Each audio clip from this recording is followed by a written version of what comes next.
Kru pesawat tempur Su-34 melancarkan serangan menggunakan bom FAB-3000 ke markas sementara Angkatan Bersenjata Ukraina di wilayah tanggung jawab Grup Sever. Serangan ini berhasil dilakukan menggunakan bom penerbangan FAB-3000 yang dilengkapi dengan modul perencanaan dan koreksi universal. Setelah misi selesai dengan sukses, kru pesawat kembali dengan selamat ke pangkalan mereka. Tindakan kontrol objektif mengkonfirmasi target telah dihancurkan. Demikian pernyataan Kementerian Pertahanan Federasi Rusia dalam rilis pers mereka. Video tersebut menunjukkan Su-34 saat peluncuran bom FAB-3000. Saat bom dilepaskan dari penjepit badan pesawat, perangkat terintegrasi bom tersebut akan membentangkan sayap, memutar bom 180 derajat untuk menempatkan sayap di atas bodinya. Video selanjutnya menunjukkan dampak bom tersebut pada sebuah bangunan di daerah pemukiman. Sulit membayangkan target yang bisa menahan bom udara sebesar ini. FAB-3000 adalah bom udara berdaya ledak tinggi yang dikembangkan oleh Rusia. Bom ini termasuk dalam seri bom FAB, yang dirancang untuk digunakan oleh Angkatan Udara Rusia. FAB merupakan singkatan dari Fugasnaya Aviatsionaya Bomba, yang diterjemahkan menjadi bom udara berdaya ledak tinggi dalam bahasa Indonesia. Dimensi FAB-3000 tergolong besar, sesuai dengan perannya sebagai bom berat.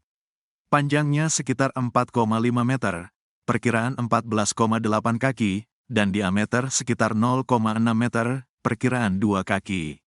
Berat bom ini sekitar 3.000 kg, perkiraan 6.614 pon, menjadikannya salah satu bom terberat di gudang senjata Rusia. FAB-3000 menggunakan bahan peledak berdaya ledak tinggi. Bahan peledak ini dirancang untuk menghasilkan ledakan kuat saat diledakkan, membuat bom ini sangat efektif terhadap berbagai target, termasuk bangunan berbenteng, bunker, dan konsentrasi besar pasukan musuh. Komposisi pasti dari bahan peledak bisa berbeda-beda, tetapi biasanya merupakan campuran TNT dan bahan peledak tinggi lainnya. Daya ledak FAB-3000 sangat besar mengingat ukurannya yang besar dan bahan peledak berdaya ledak tinggi. Saat diledakkan, bom ini dapat menghasilkan ledakan besar, yang mampu menyebabkan kerusakan parah di area yang luas. Radius ledakan bisa mencapai ratusan meter, dan gelombang kejut yang dihasilkan oleh ledakan dapat menyebabkan kerusakan signifikan pada bangunan, infrastruktur, dan peralatan militer.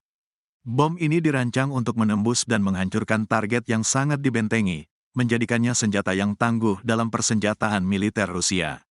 Sebelumnya diketahui ketegangan antara Rusia dan Ukraina semakin memanas pada tanggal 21 Februari tahun 2022. Rusia menyatakan bahwa fasilitas perbatasan mereka diserang oleh pasukan Ukraina, yang mengakibatkan kematian 5 pejuang Ukraina. Namun, Ukraina dengan cepat membantah tuduhan tersebut, menyebutnya sebagai operasi bendera palsu, operasi yang dibuat untuk mengkambing hitamkan pihak lain. Di hari yang sama, dalam sebuah langkah kontroversial, Rusia mengumumkan pengakuan resmi atas wilayah Donetsk People's Republic, DPR, dan Luhansk People's Republic, LPR, yang memproklamirkan diri sendiri. Menariknya, menurut Presiden Rusia Putin, pengakuan ini mencakup seluruh wilayah Ukraina. Setelah deklarasi ini, Putin mengirim 1 batalion pasukan militer Rusia, termasuk tank, ke wilayah tersebut. Situasi terus memanas hingga akhirnya pada tanggal 24 Februari tahun 2022, dunia dikejutkan oleh serangan militer besar-besaran. Dipimpin oleh Angkatan Bersenjata Rusia yang sudah dikerahkan di perbatasan Ukraina, serangan ini bukanlah tindakan spontan melainkan aksi yang disengaja. Meskipun situasinya tampak seperti perang, pemerintah Rusia menghindari penggunaan istilah tersebut. Mereka lebih memilih menyebutnya sebagai operasi militer khusus. Serangan udara Israel diluncurkan ke Suriah pada Sabtu 13 Juli malam hingga mengakibatkan seorang tentara tewas. Kota Damaskus pun menjadi berlubang dan menghitam akibat serangan tersebut hingga membuat Rusia murka. Meski begitu, Suriah mengklaim sistem pertahanan udara mereka berhasil mencegat beberapa rudal Israel. Oleh sebab itu, Rusia murka terhadap serangan Israel ke Suriah. Juru bicara Kementerian Luar Negeri Rusia, Maria Zakharova, mengatakan Israel akan mengalami konsekuensi dramatis akibat serangan tersebut.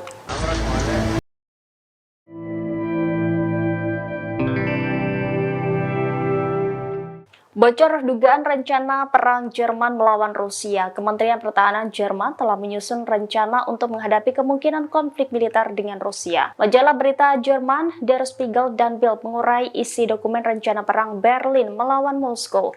Isi dokumen itu menggambarkan Jerman akan bertindak sebagai negara transit utama bagi pasukan NATO. Warga sipil diharapkan juga dapat membantu personil militer asing dalam perang tersebut. Bulan lalu pemerintah Jerman secara resmi memperbaharui peraturan masa perang untuk pertama kalinya sejak 1989. Jerman menyertakan langkah-langkah wajib militer dan mengharuskan para produsen menyediakan produk-produk militer. Der Spiegel menuding bahwa di bawah rencana operasional Jerman yang dirahasiakan, negara tersebut harus dapat mengatur pemindahan 800.000 negara NATO. Selain itu memindahkan sekitar 200.000 kendaraan termasuk tank dan perangkat keras lainnya dari pelabuhan-pelabuhan di Belanda dan Belgia ke timur dalam waktu 3 hingga 6 bulan. Menurut laporan itu, jalan raya utama akan sepenuhnya berada di bawah kendali NATO jika terjadi konflik dengan Rusia. Masyarakat sipil diminta menyediakan makanan, tempat istirahat, dan bahan bakar bagi personel yang lewat. Presiden Kantor Federal untuk Pelindungan Sipil dan Bantuan Bencana disebut memperkirakan musuh dapat menghambat atau memperlambat pergerakan pasukan NATO baik melalui sabotase maupun serangan rudal. Polisi dan layanan darurat Jerman dilaporkan harus memprioritaskan pelindungan rute-rute utama ini dan menghilangkan konsekuensi dari serangan apapun. Sementara itu menurut Bild, mengutip juru bicara Kementerian Pertahanan, selain perannya sebagai pusat logistik NATO, Jerman juga perlu membangun kamp tawanan perang besar di wilayahnya jika konfrontasi militer dengan Rusia pecah. Kedua media tersebut mengutip Inspektur Jenderal Bundeswehr Carsten Breuer yang memperkirakan bahwa Berlin memiliki waktu hingga 2029 untuk bersiap menghadapi potensi konflik militer dengan Moskow, sebab Rusia diperkirakan berada dalam posisi untuk menyerang NATO pada saat itu.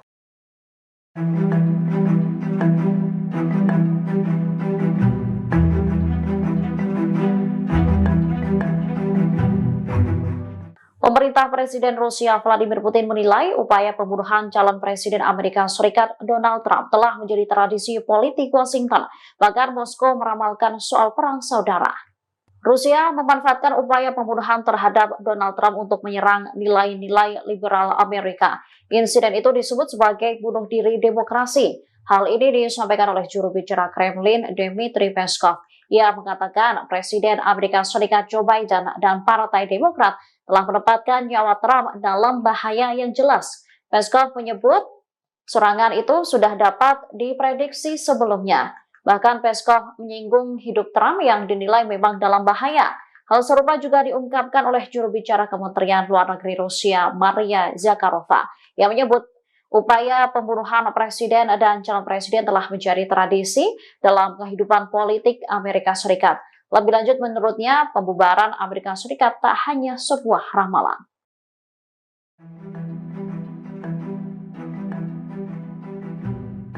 Pangkalan udara Ukraina kembali diserang militer Rusia. 5 jet tempur milik militer Kiev dilaporkan hancur dalam insiden itu.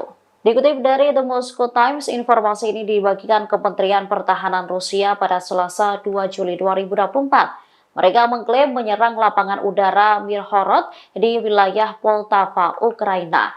Akibat serangan tersebut, 5 jet tempur multiguna Su-27 yang masih aktif hancur, sementara 2 lainnya rusak. Militer Moskow turut mengunggah video detik-detik penyerangan terhadap pangkalan udara Ukraina.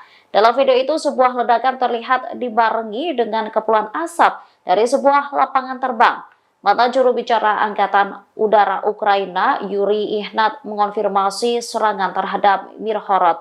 Ia menuduh militer Rusia membesar-besarkan tingkat kerusakan. Ihnat tak membantah ada kerusakan yang disebabkan oleh serangan Rusia. Namun, kerugiannya tak seperti yang diungkapkan Kemenhan Rusia.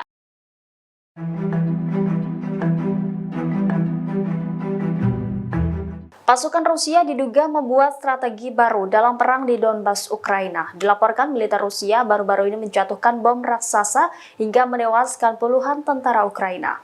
Militer Rusia pada Minggu 30 Juni mengumumkan menyerang tentara Ukraina di permukiman New York, Donbas, Ukraina. Serangan itu menggunakan bom raksasa berdaya ledak tinggi seberat 3 ton. Bom tersebut bernama FAB-300 dan dilengkapi modul pemandu. Militer mengklaim serangan itu menghantam pusat komando Ukraina. Akibatnya lebih dari 60 tentara Ukraina tewas di tempat. Selain itu ada 4 kendaraan yang juga hancur. Laporan lain menyebut gedung yang dihantam bom raksasa itu lenyap tanpa jejak. Sementara itu beredar rekaman drone yang memperlihatkan serangan. Dalam rekaman terlihat ada ledakan yang sangat dahsyat.